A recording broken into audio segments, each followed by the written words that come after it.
Plywood is an admin at MGSR and veteran of the speedrunning community across an array of Metal Gear and non-Metal Gear games alike. Examples of titles that he has ran include Silent Hill, MGS1, MGS The Twin Snakes, Metal Gear Survive, Guitar Man, PT, A Bug's Life, Rugrats Search for Reptar, Parasite Eve, Steel Battalion, and many more. To this day, he holds 19 world records spread across multiple games and categories on speedrun.com. He has performed 3 runs at Games Done Quick events, including MGS1 PC Any Percent at AGDQ 2018, and MGS The Twin Snakes on Extreme Difficulty at SGDQ 2018. When I first stepped through the speedrunning door, Plywood's MGS1 tutorials are what taught me how to get started on running the game, and I've since become friends with him during my time in the MGSR community. He is the man, the myth, the quote-unquote celebrity speedrunner, and the face behind the coveted TTS face. Plywood, thank you so much for joining me. Of course, man. It's a pleasure. In more recent times, Plywood has been the first to achieve a Big Boss rank while speedrunning Metal Gear Ghost Babel. Big Boss is the most difficult rank to achieve in almost every game in the Metal Gear saga, and in Ghost Babel, it's no exception. So dude, tell me how you were first introduced to Ghost Babel. Was it like, is it a childhood memory to you, or is it something that like came to you more recently? Well, I was introduced to this game not under the name Ghost Babel, because it wasn't named that in North America or Europe. It was known to me as Metal Gear Solid, just on Game Boy Color. And I played this game when I was like 6 or 7. I mean, I was very young at the time, and I played it on my Game Boy Color, typically on car rides. I don't remember if I actually beat the game, but I distinctly remember playing the game. Like, I remember running around like the tower in stage 4, and just had a blast with it because I already liked Metal Gear Solid on PlayStation, so this was like even more of the same thing that I really like. So that was how I was introduced to it. And then I kind of forgot about the game, or it just kind of, slipped by since I've played a lot of games until later on. Okay. I can kind of relate too, because when I first saw Ghost Babel, I saw it marketed the same way here in the States as just Metal Gear Solid. And I saw that at a Kmart. I can remember distinctly seeing it, because when I saw it, I flipped the hell out as like this 8-year-old or 9-year-old kid. I asked my folks if I could have it, and they told me no. But my idea, just from seeing the cover and seeing how similar it was to just the PlayStation release, I assumed it was a direct port to the Game Boy. And obviously that's not the case. But like you, like I played that game all the way, like as far back as I can remember. I played it during road trips, specifically in the back seat, sandwiched between my 2 brothers because they took the window seats. But that just makes me smile, because like it's kind of a similar case between you and I. Yeah, and they designed that game around the idea of portability. So, like, I think there's probably plenty of people who were in the same situation in a car or a train or whatever, bus, playing some Metal Gear. And yeah, that cover art, it's awesome. I love the cover art on the American release. It's really cool looking. It is super cool. I'm not sure if I've seen, or if I'm exactly familiar with, the Ghost Babel cover art, like in Japan. Was it actually marketed as Ghost Babel in Europe, or? No, it was also called Metal Gear Solid. Okay. But nowadays, I call it like Metal Gear Ghost Babel or Metal Gear Game Boy, just because calling it Metal Gear Solid is just inviting confusion. Right. It's just like how all these new games coming out, Tomb Raider, Hitman. It's not that game. It's a new game. Right. Even that, like, it's funny. I was going through my Steam list the other day, and I totally forgot about this game because it's awful anyway. But I saw Medal of Honor. I was like, wait a minute. I totally spaced that. The one from like 2013 or Right, whatever, not the more one modern from one. 98 or however long MOH has been going on. Yeah, it's MGS1 and Ghost Babel. It's not really the same thing, but it's kind of confusing in a similar way. So Right. just forget about calling it that. That's my philosophy on it, anyways. So what made you decide to start running Ghost Babel? What took you like from that casual playthrough standpoint to, okay, I want to get through this game as fast as I can? Well, I had fond memories of playing the game, and I knew I wanted to play it again. So I took the time to find a copy, and thankfully there was one locally, a US copy, that was fairly cheap, though. I mean, the game is not really cheap, but you know, it was a decent price. And this was after I already got into running Metal Gear Solid 1. And I saw LCC running the game. It's like, I remember this game. I remember this game. This is a real blast.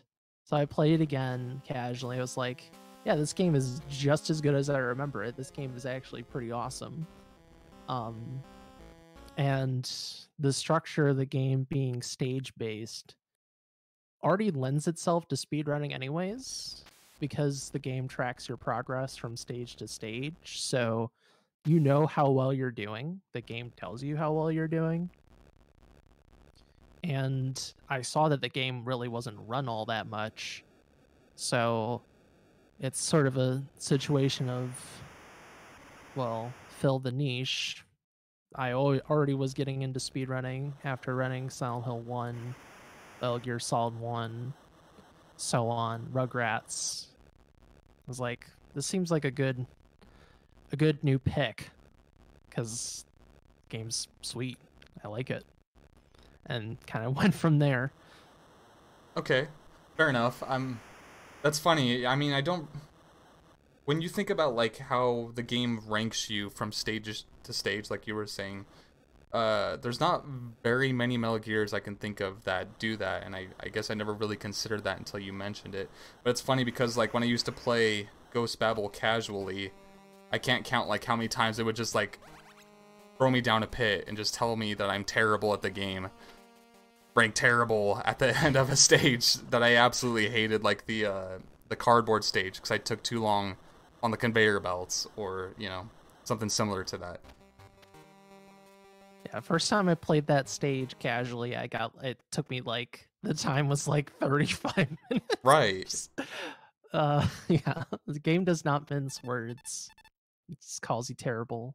Dude, I was like looking at the skies and like saying thank you when I found like a new colored box that I didn't have for like the last half hour. The blue box, dude, finding the blue box.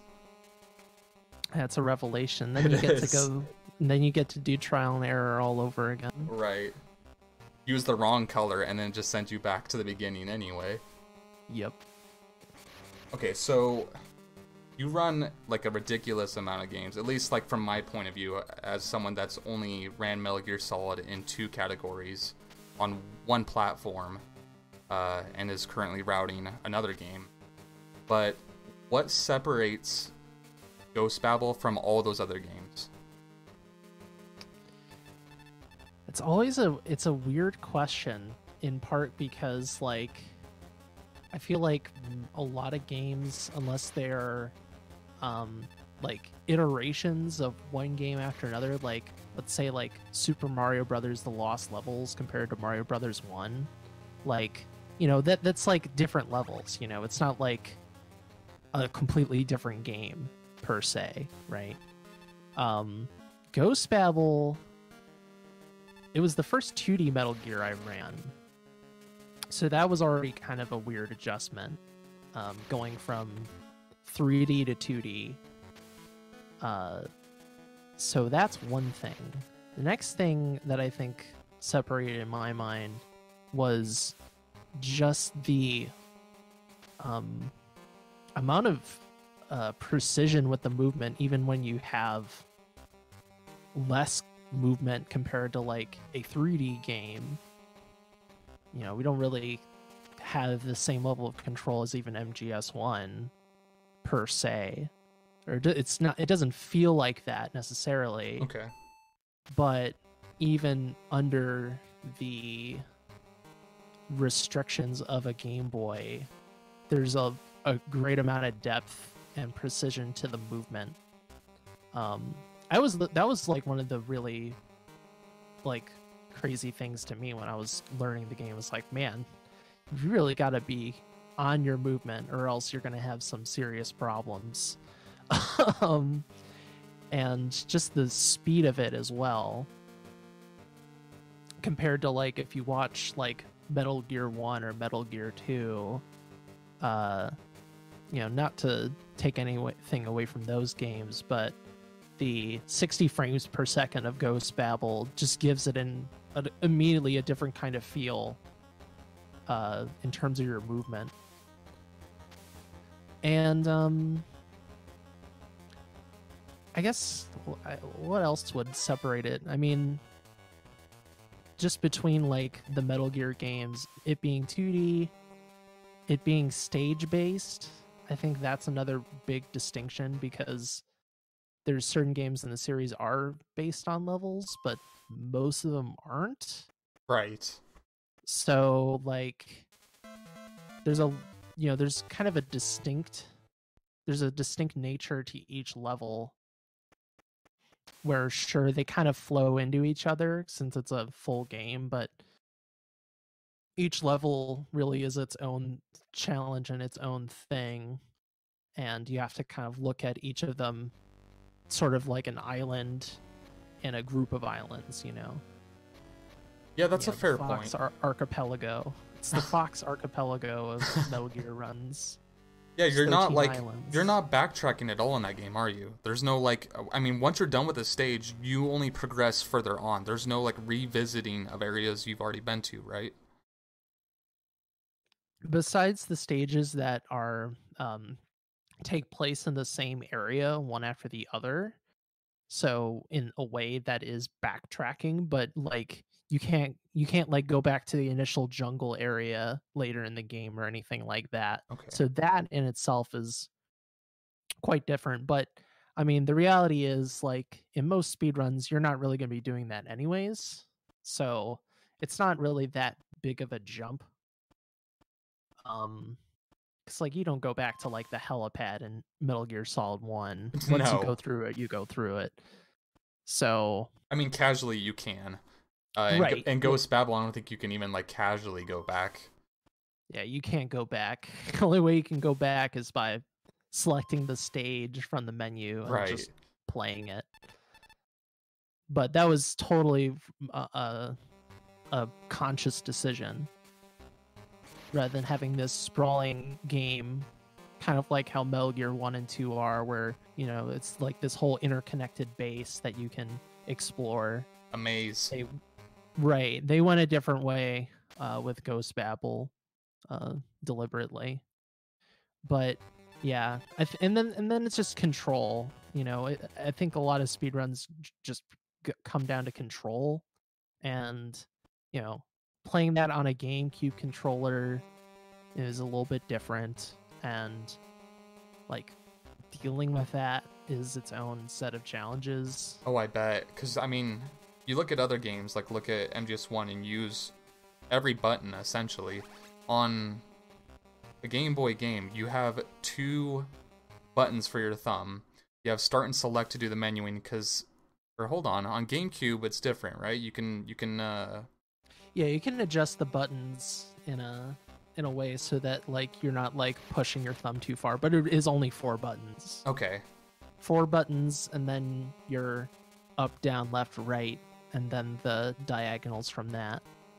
Okay. And so not really, again, like a very, very basic, but still like a lot of complexity just from the systems in the game. you stay strictly on the D-pad, right? You don't use the analog at all?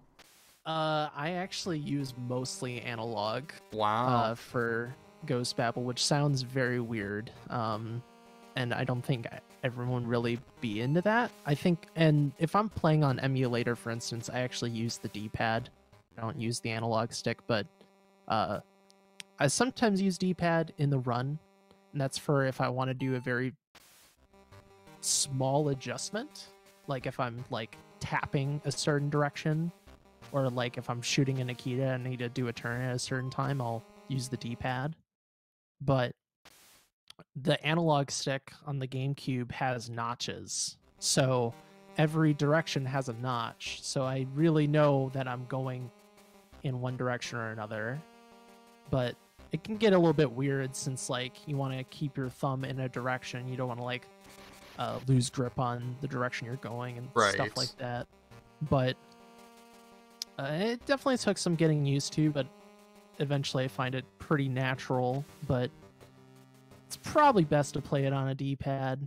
But maybe I'm just speaking from personal experience too, but like in the past, anytime I've used the D-pad on the GameCube controller, it's not always precise. Like, and maybe it's just because I have giant thumbs too, but I'll hit like right on the D-pad, for example, and sometimes it'll like the game will have up inputs from me hitting right.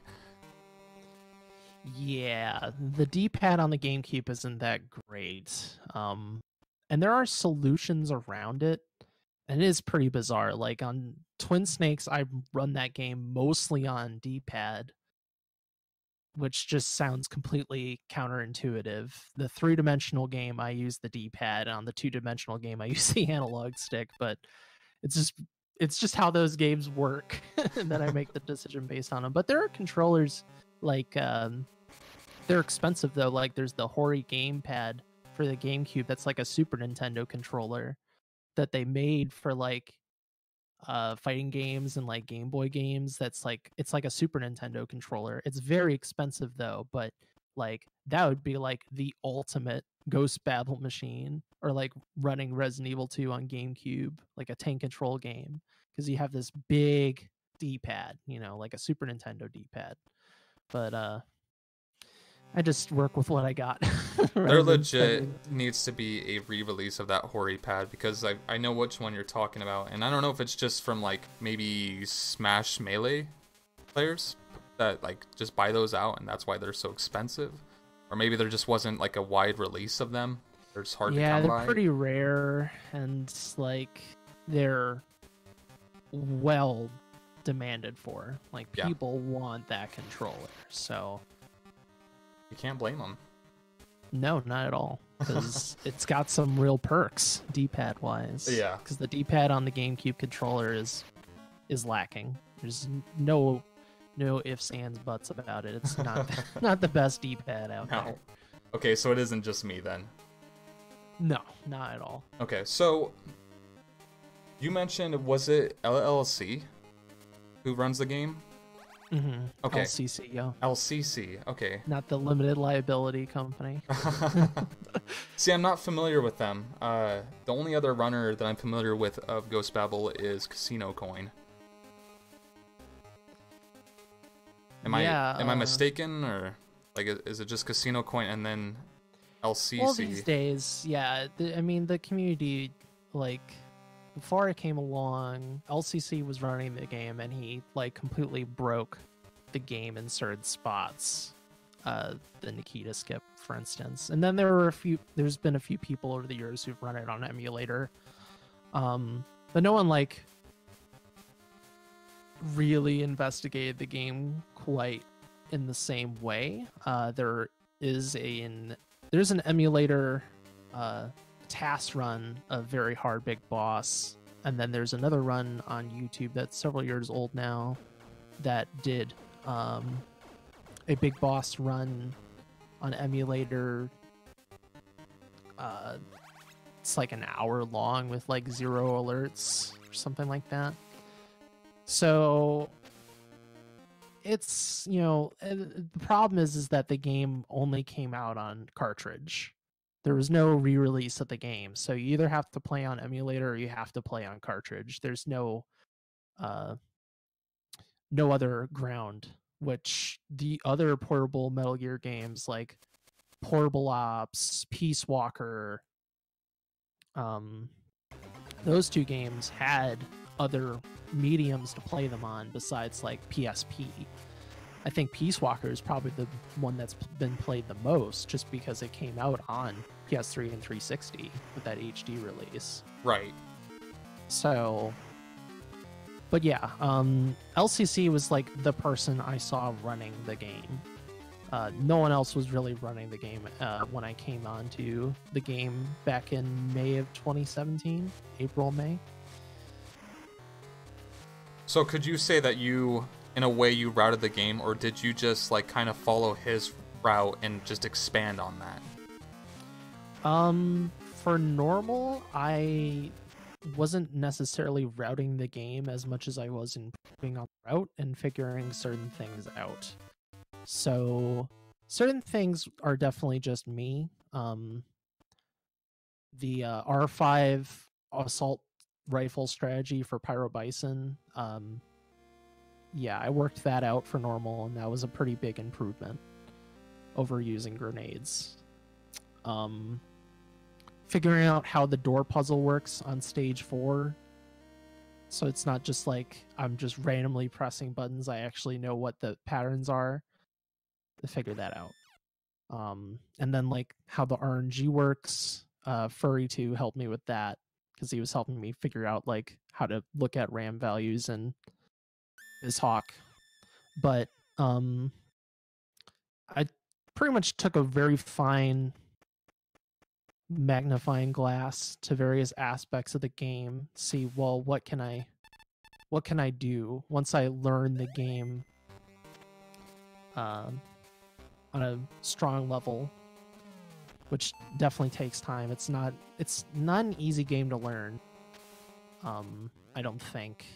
It's probably the hardest 2D game to learn. Maybe the only other one I would think of would be like Snake's Revenge is also pretty tough to learn. But I took LCC's routing and improvements and saw how I can improve it. And Casino Coin also helped with that. He's found a few things.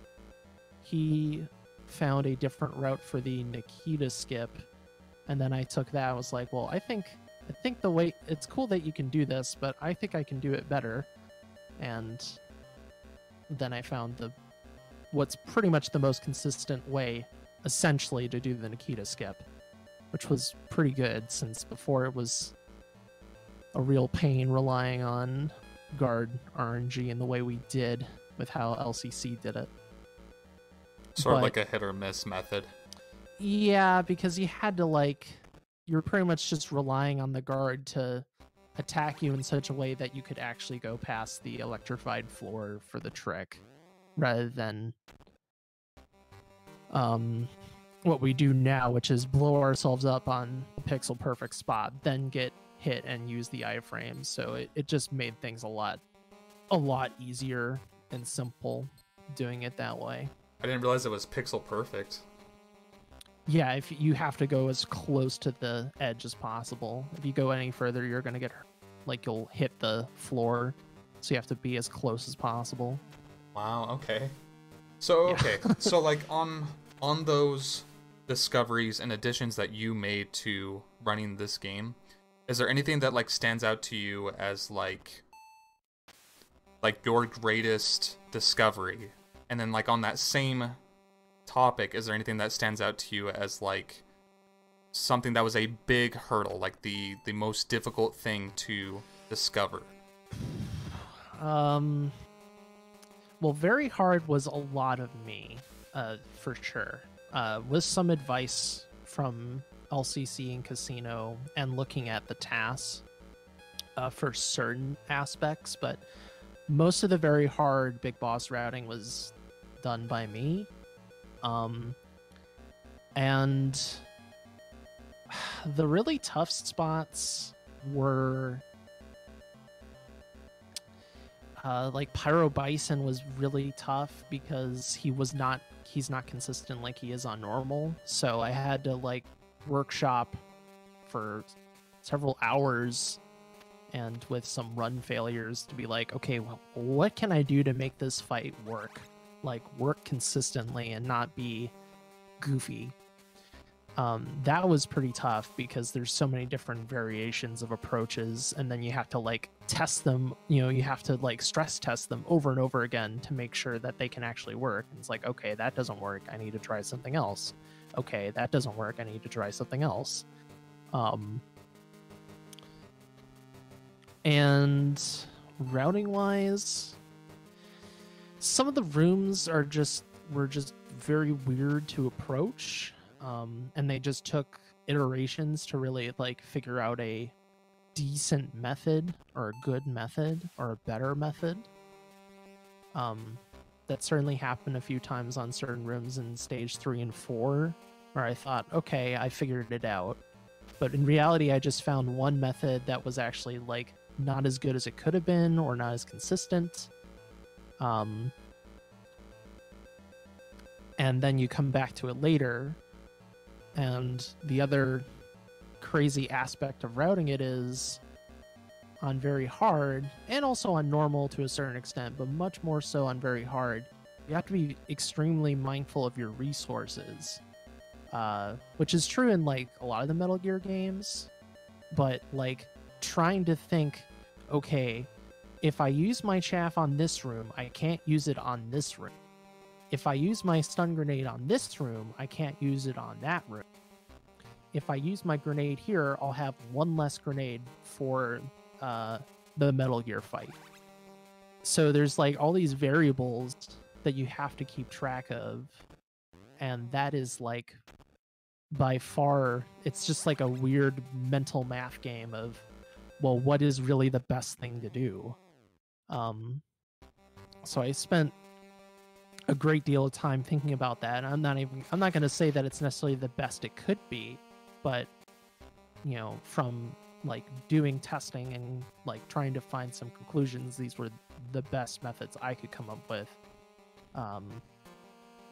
So I would say like beyond even, certain rooms or Pyro Bison or whatever, just keeping track of all those variables of like stun grenades, chaff grenades, where do you use them? Where do you want to use them? Where do you want to take your alerts? Like that is you get placed under certain limitations when you're routing a game, or like with Big Boss, you have certain restrictions, but even within those restrictions, there's a lot of play, and you want to like make the best approach you can.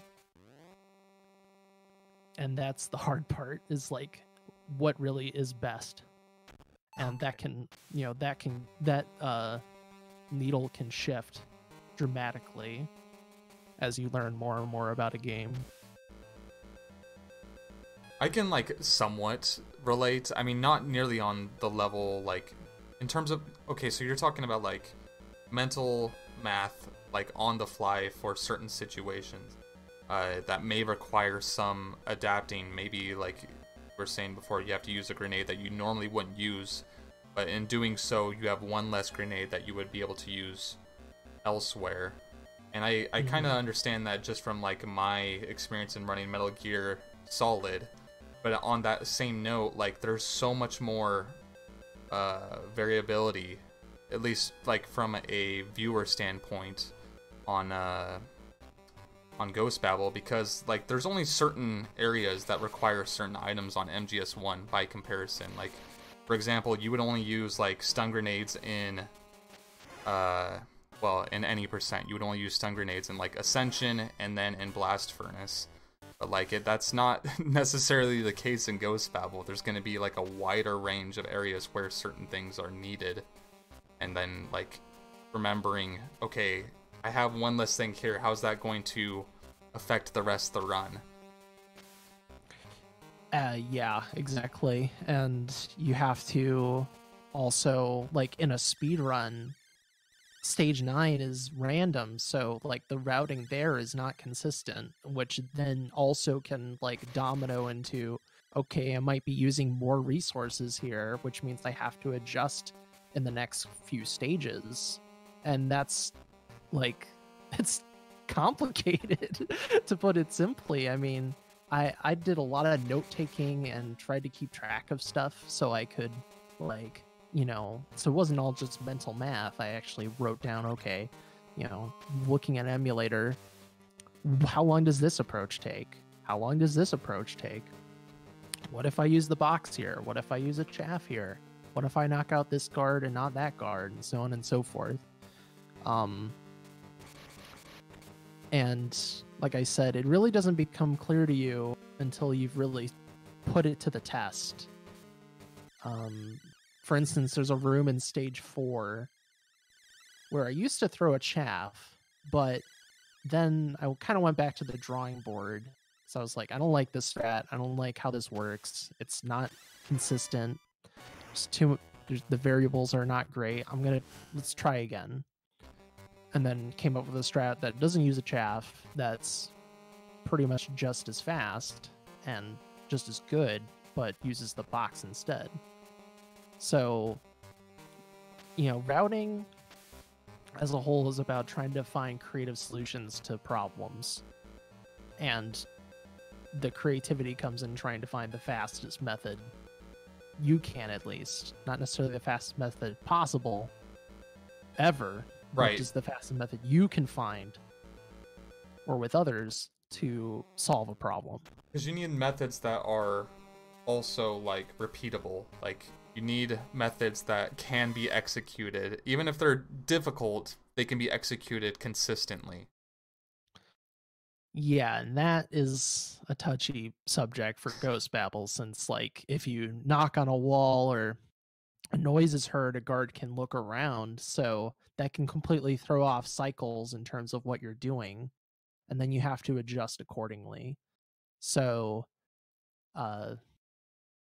consistency doesn't always equal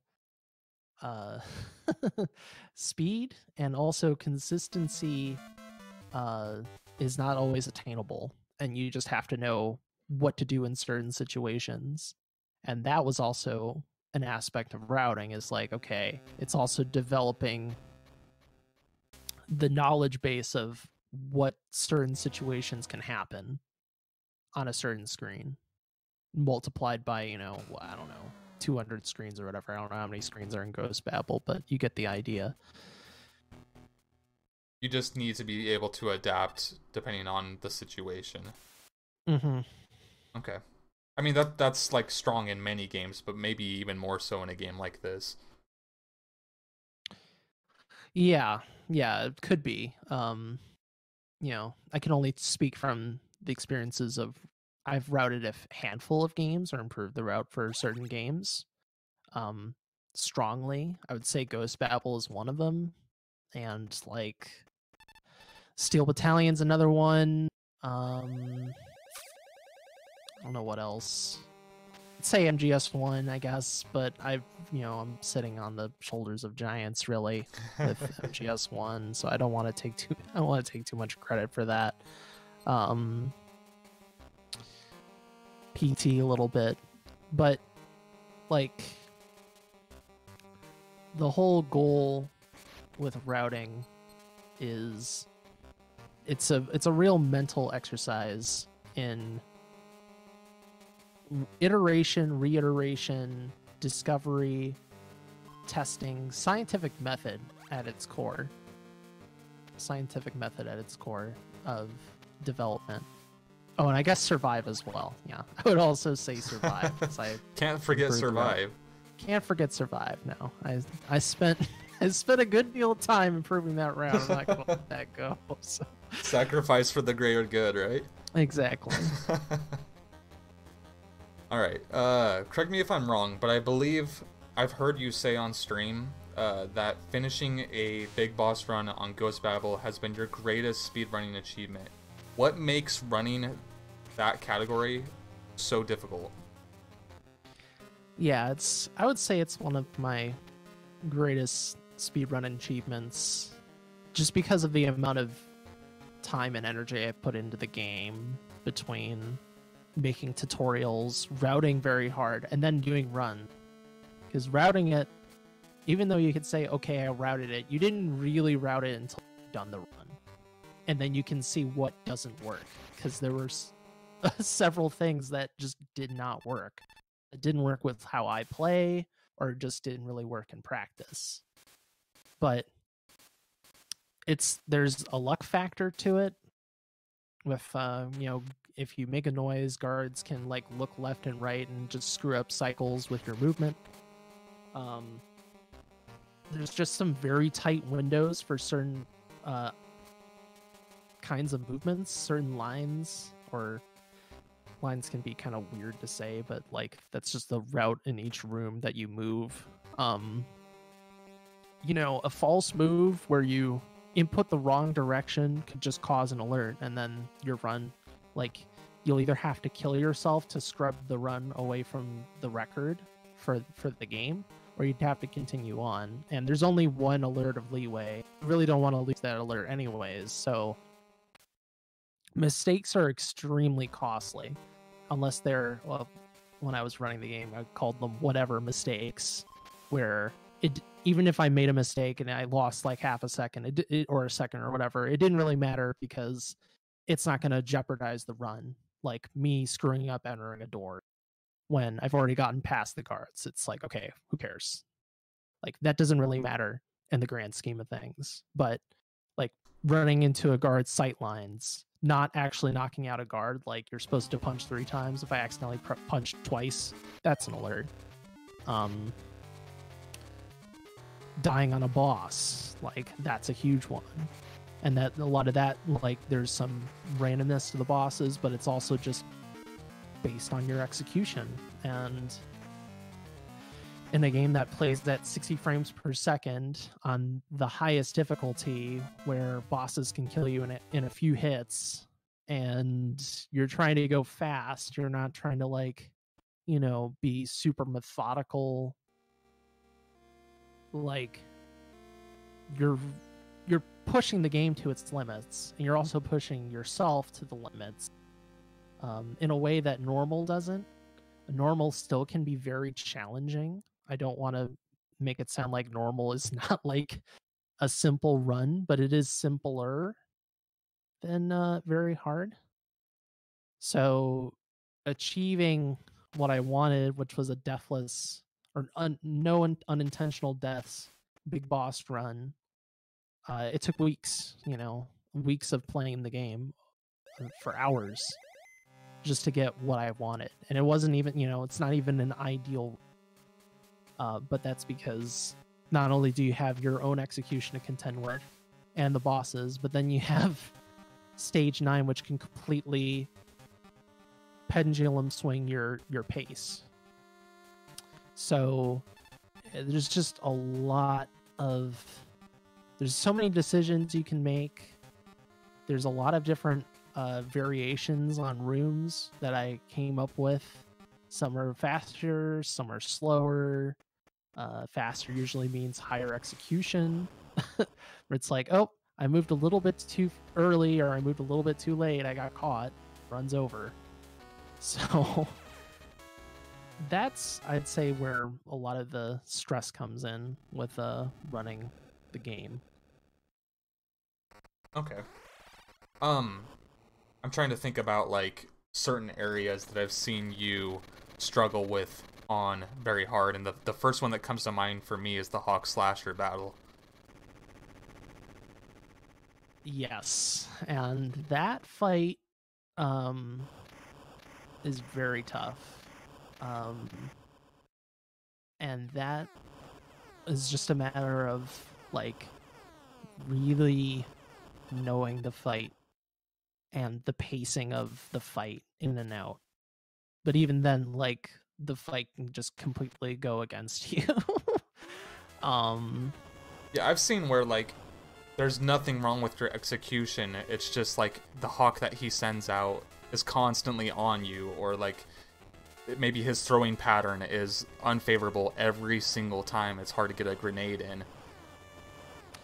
Yeah, there's variability in the fight itself, so you have to know. It's like I was saying before, you have to know like these situations and circumstances that can arrive, and then you have to have the backups and understanding of, okay, if this happens, I do this. If he's in this position, I'm in this position, how am I supposed to move? But it's at the pace of the game. So 60 frames a second. So there's not like, it's not a turn-based strategy game. You have to go. You have to go. I mean, you can pause. You can use pause buffering and do that. But even then, like, you have to make a decision on which way to go and when to throw, and like how far away from him am I to throw the grenade? Am I too far away? Am I close enough? Is his iframes done? Is he about to throw another boomerang? Is the boomerang coming back? Is he going to send the bird against me, or is he going to start throwing grenades or boomerangs? I'm throwing the grenades. Right. But we don't want him throwing grenades too. He's already doing too much. Yeah. and it's 20 minutes into the run, so I had several days when I was running the game where I would just be stuck on the first 20 minutes because I can't get a clean slasher hawk fight, and that's just it. And some days was just like, I can't get past stage 6 because of the first 2 bosses. I'm not doing it well. Then that's not, it's not the end of the game. It's just like the first set of challenges. I mean, stage 8 is, I haven't even really been mentioning that directly, but I mean, the Nikita skip on stage 8 is just barely possible on very hard with how we do it. It's barely possible, which is just like, it's asinine because you have to rely on guard multiple steps along the way to not ruin you. And then you have to react to certain situations that arise from said guard RNG and their randomness and how they do things.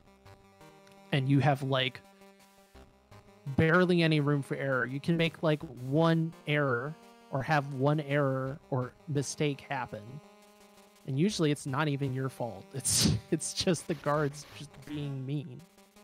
And then your run's over. So it's a lot of pressure. Yeah, I can't imagine like having such a good run go down the drain so late in the game. 'Cause how many stages are there? There are 13 stages. Okay, there's 13. So you're out like over halfway through at 8.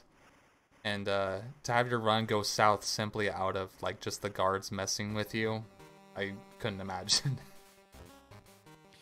Yeah, it's just like, that's part of the speedrun hobby. You just have to accept when things don't go your way. Yeah, that took me a while to understand, like, that sometimes things are just out of your hands, and you have to accept that. Okay, so, as someone who watches your streams frequently, I've noticed that Ghost Babel seems to draw, like, a lot of, like, noticeable emotions out of you. Whether it's, like, sheer frustration from the game, giving you bad RNG, or, like, you freaking out because you had an awesome stage. There's like a major difference between Ghost Babel Plywood and MGS1 Plywood. So my question is it about working so hard to achieve such a difficult goal that brings that out of you, or is the game just brutally annoying in certain parts that you can't help but like show how upset or like how excited you are depending on its outcome?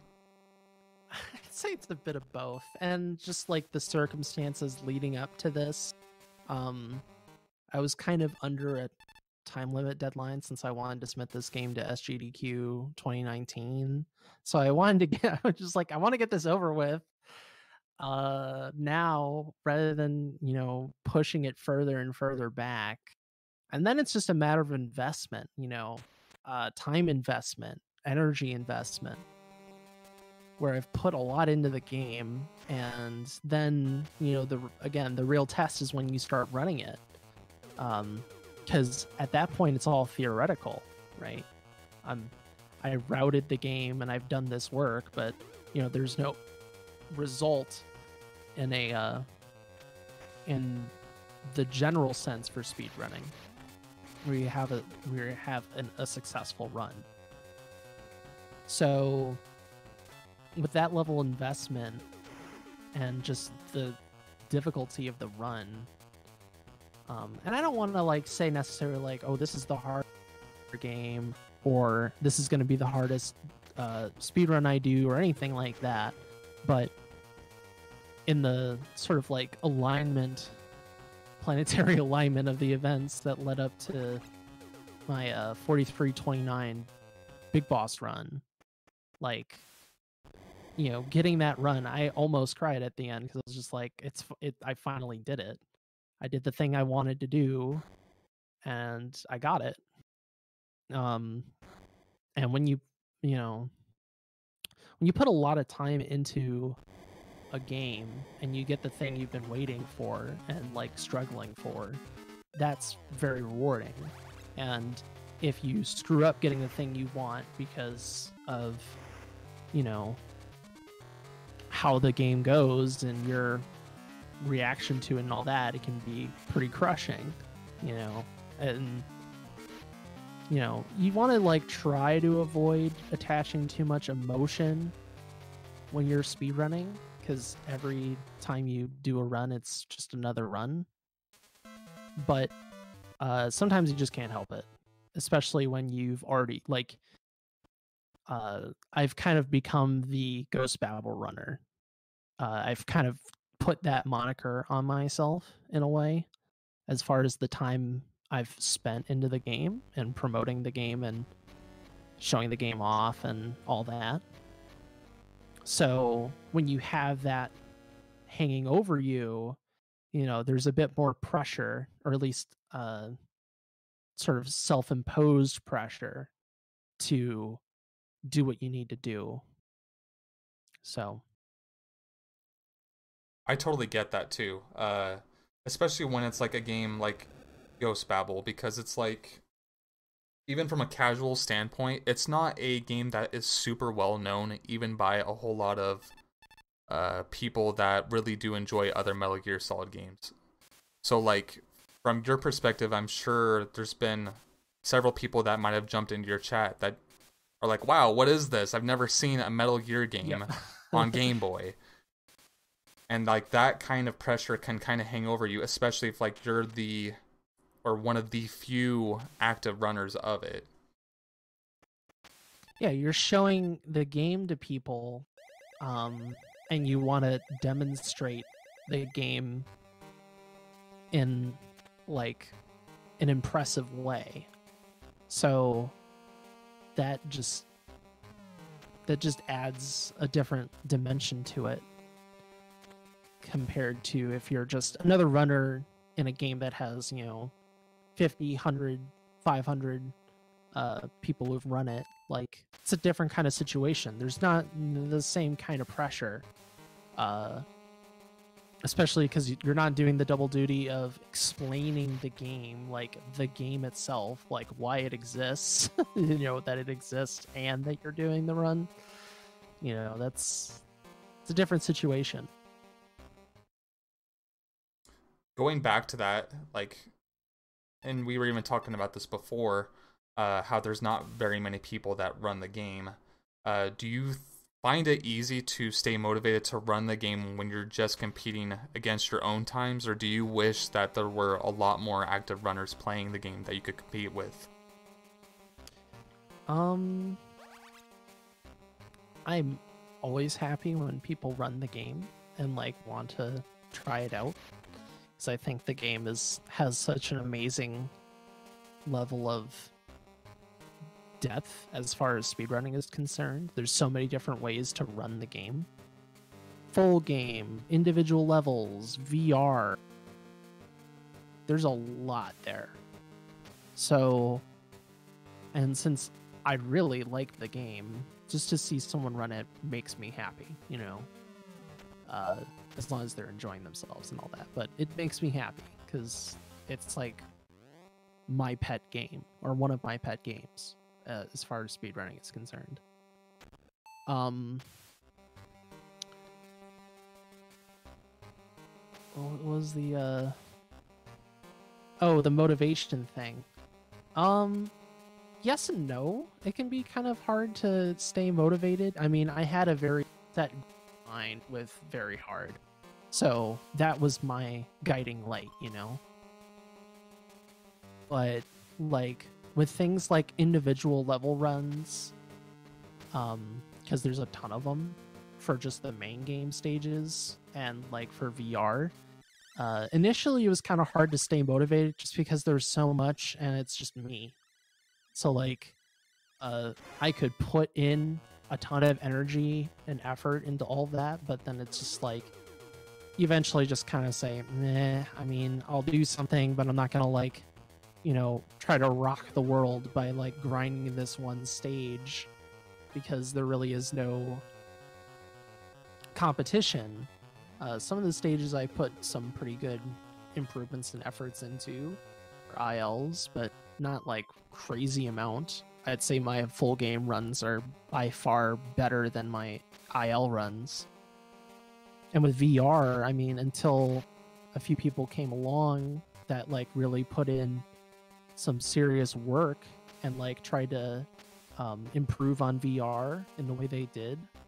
Like I didn't put like a crazy amount of effort into VR. I played it for fun. It was nice to like get the ball rolling because I was like the first person to do VR runs, at least on like the new speedrun.com leaderboard. There have been people who've done VR runs in the past, like on certain scoring websites. I'm trying to remember the name of it. Actually looking up right now. Yeah, Cyberscore, videogamerecords.com. There were some times up there, but none of them have videos or anything like that. And Ghost Babel VR is more obscure than like Metal Gear Solid VR missions or VR2, just because of the game itself.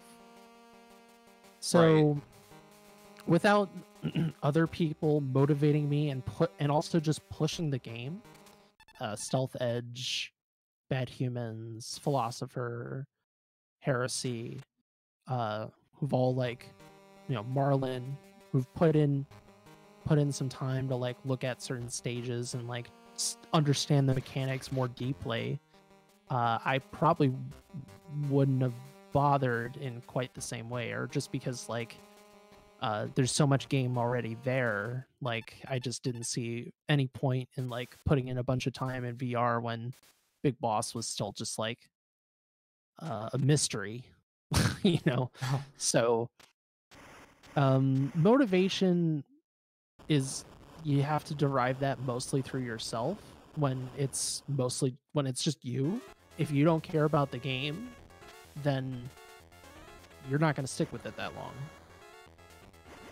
But if you care about the game, then that's going to motivate you a lot.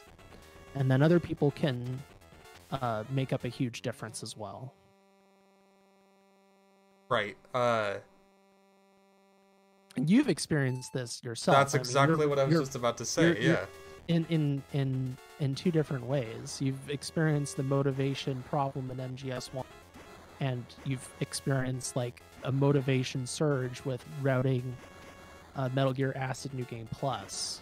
So like I'm sure you can relate in terms of like not having the motivation and also just like having that like fevered energy of like, all right, what can I do? Because there were definitely days when I was routing, like I was just thinking about it. I was like, okay, what can I do this stage? Exactly. I'm like in the shower, I'm thinking about a Game Boy exactly. game 19 years ago. Most people are like, I don't know, singing in the shower or like philosophizing or whatever. Right. I'm like, what am I gonna do about Pyro Bison? What am I gonna do on that screen? Like, just like I told you a couple nights ago, I was laying in bed, getting ready to sleep with my wife, and she heard me talking to myself about like methods that I could try out on a stage on Metal Gear Acid. And it's silly to me to like experience like both a high and low in motivation. It is two different games, so I guess like that's fair, but like basically you can't be motivated by anyone else other than yourself. There might be someone that can like spark that kindle to get you started, like get you motivated, but like you're not going to continue running a game if you don't want to. There's like there's got to be like a self what's the word I'm looking for? Like a self satisfaction in like what you're doing. Basically you have to be happy in doing it or you're not going to continue to do it, and like that's what I experienced on MGS1. And then you, as well as some of the other guys in MGSR, got me rekindled into MGS1 by just trying a new category because I was so stuck on getting #1 times for easy all bosses. And I didn't even want to try any percent because I felt like, you know, by comparison, right, there's like only a fraction of the game and I'm already getting burnt out on it. But like running it totally rekindled it. And I like got that motivation back, and I took the easy time and normal time for a little while. Started on the hard time, and at that point in time, I started to get a little bit of that burnout again. So now I'm routing another game, but yeah, it's like you're saying, you won't keep running a game unless it's something that you yourself want to do. Yeah, for sure. And unless you're, making some serious bank, which most speedrunners don't, like, the financial motivation is pretty low. I mean, there's like bragging rights and stuff, but I mean, the bragging rights for me for running Ghost Babel are also pretty low. I mean, I think I would get more bragging rights in the larger speedrun community by, like, let's say, getting a really good Snake Eater Big Boss or Foxhound time or whatever, or running European Extreme MGS2, right. or, beating Slade on PlayStation, stuff like that. But, you have to take the wind where it blows, and if your wind's blowing in one direction, you do it. Right, you could like appeal to other people, like the people that played MGS3 growing up. Like there's tons more people that played that game compared to Ghost Babel, and that'll appeal way more to them. You could just like run in hopes of getting the bragging rights for that game because more people played it growing up. Or you could play, and I'm not like shitting on MGS3 because it's a great game, but like you could play the game that game. I love that game too. I consider it a masterpiece. But like in your case, you would rather run a game that you enjoy running, that you enjoy playing,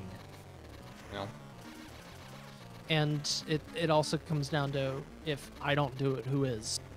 Right. And that's a real question. And with my posted runs on YouTube, I've had people who are like, yeah, I play, leaving comments like, yeah, I've played this game when I was a kid, and this game is so cool. Thank you for doing a run. So like those kinds of moments are really special, because then you're connecting with, a certain niche of people who engaged with a game and like enjoyed it, and they're looking for that content out there, and they find it. So that to me is the special thing. That never happened with Survive, but it has happened with Ghost Babel. Man, I'm so cool. It's so cool that you ran this and blah, blah, blah. I really like this game. I think that happened like no times during Survive. No times. Really. No times. All right, man. Thank you again so much for hopping on and let me ask you some questions. Before I let you go, is there anything you're working on, Ghost Babel related or not, that you'd like people to know about? Yeah,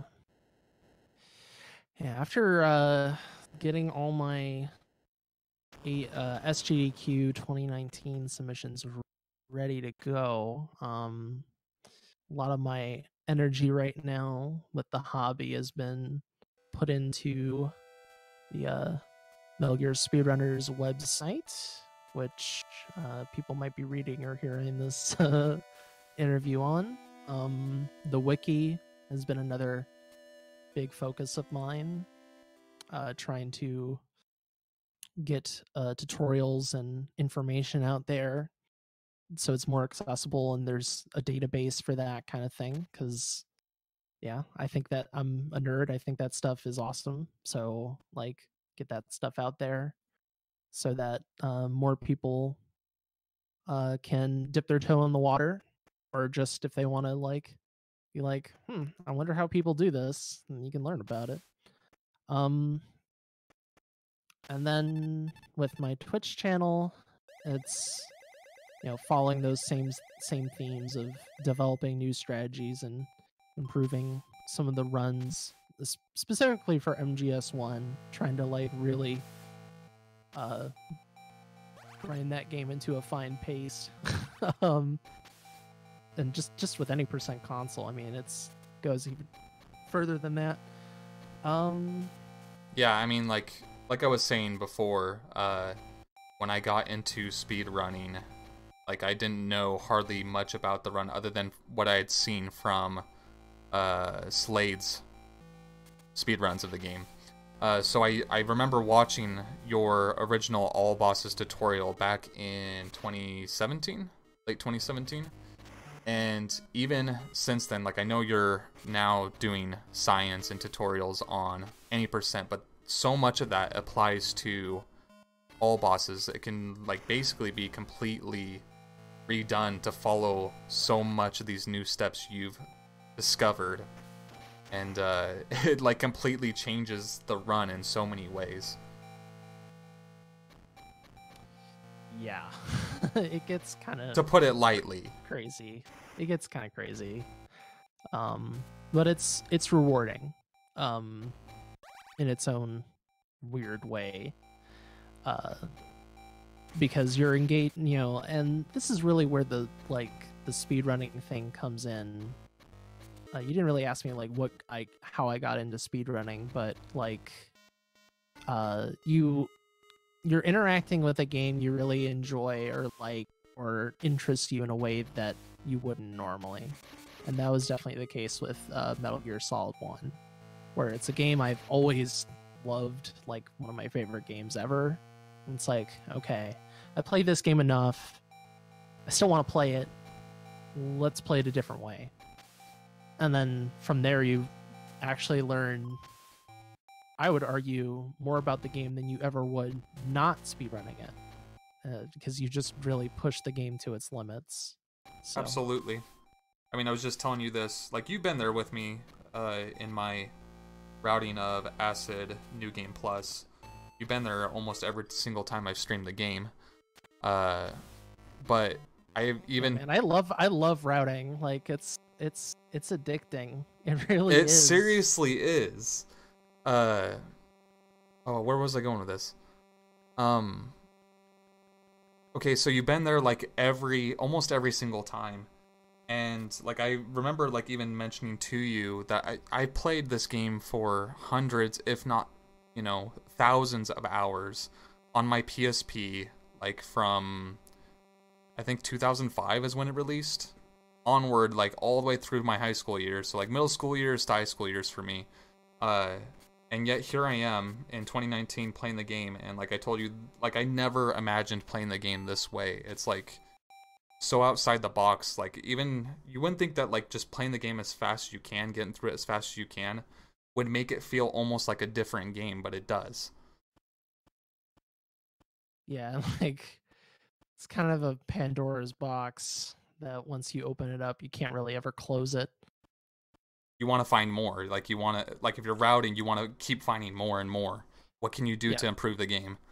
Well, not the game, but the route. Always thinking about it, and then like it feels weird not playing with that mindset. At least that's kind of been my case, just because of muscle memory and experience of like doing one thing over and over again.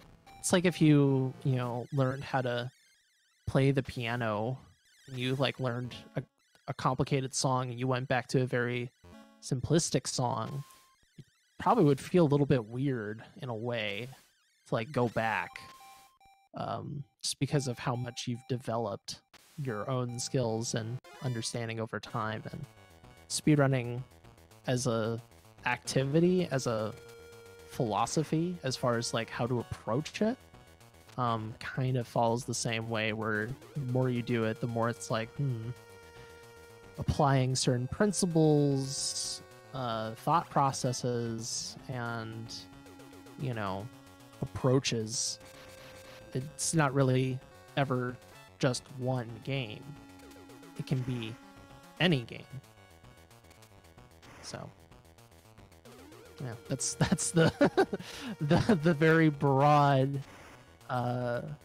macro scale of it, I guess. Alright, man. I think that's it. I think that's all we need. Yeah, I think we've said enough, huh? I think we've done enough. I could talk for a very long time. I know. Yeah, Ghost so could Babel, I. So Thank you again so much for your time, dude. I really appreciate it. absolutely.